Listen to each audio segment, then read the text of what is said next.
Good day, everyone. I'm Cadet for Class Bulbena, and today I'm going to report about international crime.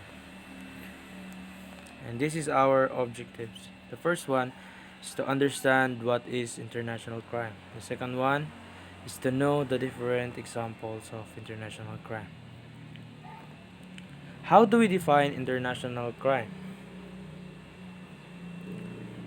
Any crime with international origin or consequences is a collective term for a certain extremely serious violations of international law. Genocide, war crimes, crimes against humanity, torture, and enforced disappearance.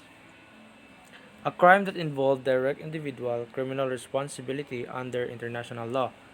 A breach of criminal standards set by the international community in the form of international treaties or conventions or international customary of law.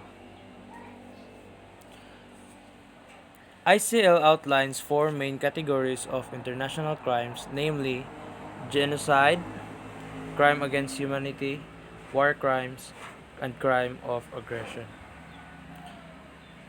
Also, this four is known as core international crime. Let's tackle about genocide. From the Greek word geno means strive or race, and the Latin verb side means to kill. Defined by the Rome Statute as one of the following acts. Number 1. Killing member of the group, causing serious bodily or mental harm to members of the group. Number 3. Deliberately inflicting on the group conditions of life calculated to bring out its physical destruction in whole or part. And lastly, forcibly transferring children to another group committed with the intention to destroy, in whole or in part, a national, ethical, racial, or religious group.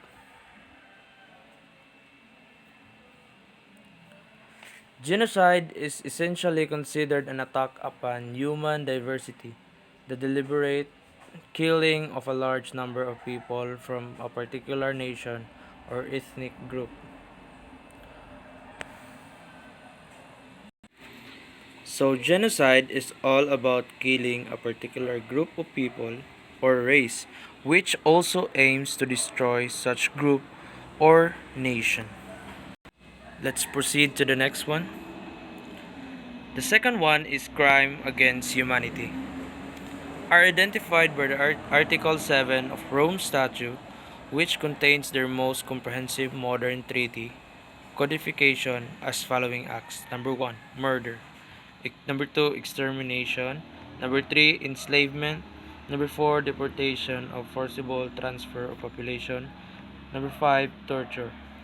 And the last one is rape, sexual slavery, enforced prostitution, forced pregnancy, or any other form of sexual violence. So, crime against humanity, specific crimes committed in the context of a large-scale attack targeting civilians regardless of their nationality. It appears that the concept of crime against humanity retains some features of genocide, such as the idea of extermination. However, crime against humanity differ from genocide, as well as the latter focuses on the collective nature of the victims as a group, identified by nationality, ethnicity, race, or religion. They are inclined to penalize the collective nature of the perpetration of crime. Crime against humanity are attacks on civilians populations that are at risk because of their presence in the targeted population. Crime against humanity could be differentiated in two categories of offenses, namely murder type offenses, which include the things I have mentioned earlier: the murder, extermination, enslavement, deportation, or forcible transfer of population, torture, act of sexual violence, or enforced disappearance of a person. They were banned internationally because of their cruelty and barbarity. And we also have persecution related. They are typically geared at persecution of a specific group of people or on racial, religious, or political grounds, and often may not be considered criminal or even prohibited in national legal systems. In addition to that, the notion of attack against civilian population of the crimes against humanity is understood in an extensive way, including the use of armed force and any form of mistreatment or discriminatory practices. An attack is considered widespread if it is conducted on a large scale and, even if there is no specific numerical threshold, it results in a large number of victims. The third one is war crimes, the oldest category of international crimes. They are grounded in international humanitarian law, or IHL, traditionally known as jus in bello, the law of war. An independent branch of public international law, IHL regulates the conduct of parties engaged in an armed conflict and seek to minimize suffering and harm. It is based on a balance between military necessities and humanitarian considerations. Indeed, in armed conflict, certain certain of act of violence such as attacking enemies military objectives are allowed or lawful, and others prohibited unlawful. International humanitarian law regulates both lawful and unlawful acts of violence, reconciling the two different perspectives.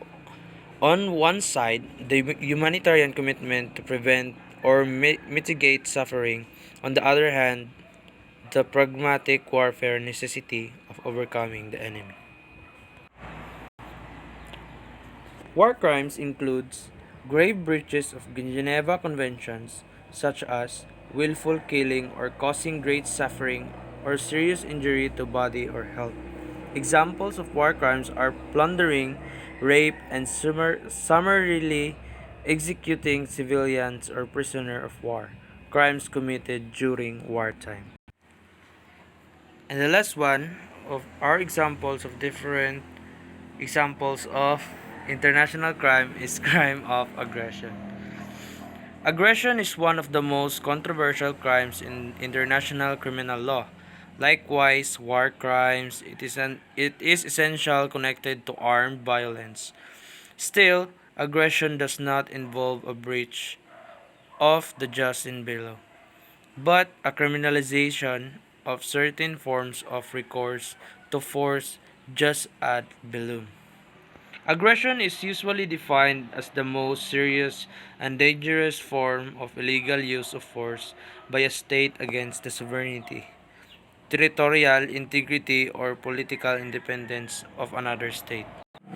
So, crime of aggression highlights the trend towards a just contra bellum in the international legal order, characterized by the restriction of use of armed force in international relations. Despite that, the crime has a troubled past and, in definition, only after years of debates and negotiations at the Kampla Review Conference in 2010. States reach agreement on a definition of the crime and the conditions under which the court can exercise jurisdiction.